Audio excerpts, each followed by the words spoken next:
Kung ganito ba naman yung paligid mo, hindi nadaanan mo, lahat ng pagod sulit. Kaya hindi mo iindahin yung sakit ng katawan mo sa pagmamaneho, sa pagdadrive mo. Sa tuwing gantong view yung nakikita mo, sinalalanghap mo. Hindi katulad sa Maynila na puro usok. Dito fresh na fresh. Yan, sarap. Kung naamoy nyo lang yung naamoy namin ngayon, talagang yung simoy ng dagat, yung alat ng amoy ng dagat, tapos yung freshness ng amoy ng damo at ng mga puno, napakasarap. Then maaamoy mo katulad yan yung amoy ng usok galing sa panggatong habang nagluluto.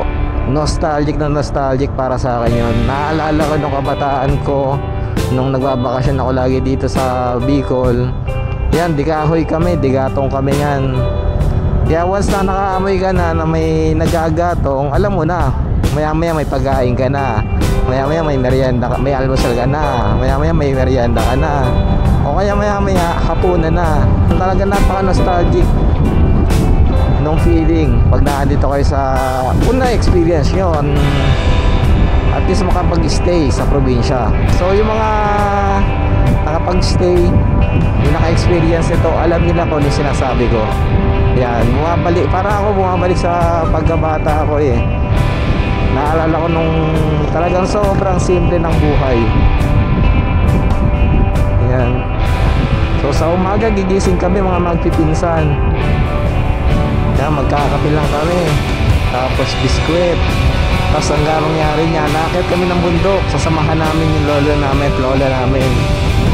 Kaya mag-ano kami, mag-gagapas o kaya maglalaro kung hindi kami maasahan sa paglilinis, pagtatanggal ng mga damo.